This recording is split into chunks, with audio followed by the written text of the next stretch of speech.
जय माता दी। मैं पंडित गौरव शर्मा, एस्ट्रो अर्थ चैनल में आप सभी का स्वागत है। आज हम देखते हैं कि 14 मार्च को सूर्य नारायण भगवान राशि परिवर्तन करने जा रहे हैं और इस बार वह राहु के साथ युति बनाने से ग्रहण योग की उत्पत्ति करेंगे और इसका प्रभाव हमारी तुला राशि पर किस प्रकार का रहेगा, हम यह सब जानेंगे। और किन सावधानियों से अगर तुला राशि वाले ध्यान रखें तो इस दुष्प्रभाव से जो कि ग्रहण रूप में बनेगा उससे हमारा बचाव रहेगा। और अंत में हम तुला राशि वालों के लिए इसकी उपाय के बारे में महत्वपूर्ण क्या कर सकते हैं उसके बारे में विशेषतः बताएंगे। और अब हम देखते हैं कि इस युति का या ग्रहण योग का किस प्रकार से महत्वपूर्ण प्रभाव रहता है, क्योंकि सूर्य नारायण भगवान को हमारी चराचर जगत की आत्मा के रूप में माना गया है। हमारे पिता के रूप में हम सूर्य देव का आकलन करते हैं। हमारे कॉन्फिडेंस का कारक,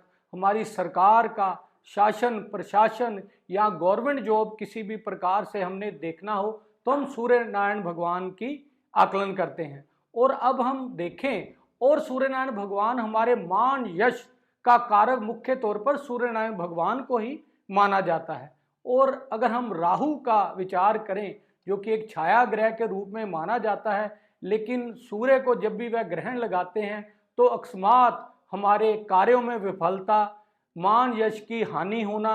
और हमारे पिता के कार्यों में कहीं ना कहीं प्रॉब्लम के योग, उनके कार्य क्षेत्र में व्यवधान के योग अक्सर राहु दूषित द्वारा बनते हैं और अकस्मात हमें हर कार्यों में विघ्न बाधा आना, यह दूषित राहु का प्रभाव रहता है। और अब हम देखते हैं कि तुला राशि वालों पर इसका क्या प्रभाव रहेगा। तुला राशि वालों पर अगर हम देखें तो छठे भाव से राहु व बुध का संचरण पहले ही, जो कि 7 मार्च को हमने पहले भी इस चैनल पर वीडियो अपलोड की, जो आप सभी दर्शक देख सकते हैं किस प्रकार से रहेगा। और अब 14 मार्च को राहु का प्रभाव सूर्य के साथ ग्रहण रूप में आना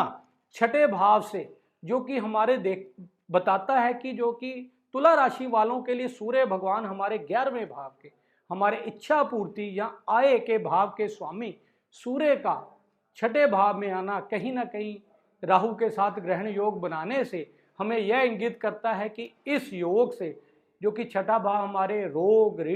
ऋण शत्रु का भाव और मुख्यतः हमारी जॉब का, हमारी नौकरी का भाव हम देखते हैं, कंपटीशन का भाव देखते हैं, इसमें ग्रहण लगना कहीं ना कहीं हमारे जॉब में प्रॉब्लम के योग या जॉब चेंजेस के योग ही इस कारण बनेंगे और उसमें व्यवधान के योग भी कहीं ना कहीं इस योग से बनेंगे। और अपने कहीं ना कहीं ऋण या शत्रु से कहीं ना कहीं हमें अवश्य ही सावधानी बरतनी चाहिए। और हमारे लोन लेने में या जो पहले से बने हों उसमें कहीं ना कहीं व्यवधान के योग, और जो कि सूर्य नारायण भगवान हमारे 11वें भाव, जो कि हमारा आय का भाव है, हमारे प्रमोशन जो कि जॉब में हो उसमें भी व्यवधान के योग, और हमारी धन किसी भी प्रकार से आने में कहीं ना कहीं प्रॉब्लम के योग, धन के व्यवधान में, धन के आदान प्रदान में कहीं ना कहीं हमारे प्रॉब्लम के योग इस ग्रहण योग से अवश्य ही बनने के लिए देखना चाहिए।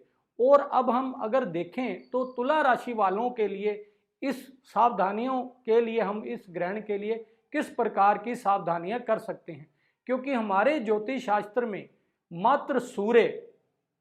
जो कि सभी ग्रहों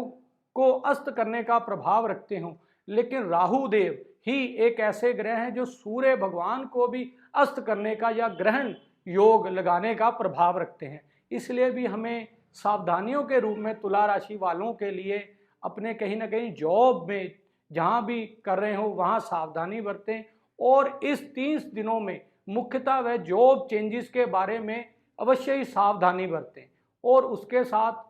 अपनी कहीं ना कहीं आय क्षेत्र के लिए सावधानी बरतें। और अब हम देखें तो हम किस प्रकार का इस ग्रहण योग जो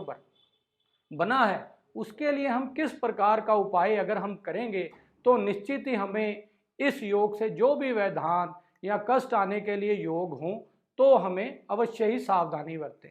हमारे छठे भाव में जो कि बुध प्रभावित भाव भी है, हमें इसका उपाय, जो कि बृहस्पति की राशि में इन 3 ग्रहों का योग होने से सर्वप्रथम हमें बृहस्पति का उपाय अवश्य ही करना चाहिए। हमें कहीं ना कहीं पीपल के वृक्ष को वीरवार वाले दिन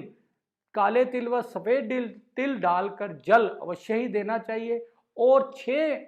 कन्याएं जो कि 9 साल से कम हो, उन्हें एक बार घर से मीठा हलवा बनाकर उसमें थोड़ा सा ड्राई फ्रूट डालकर हमें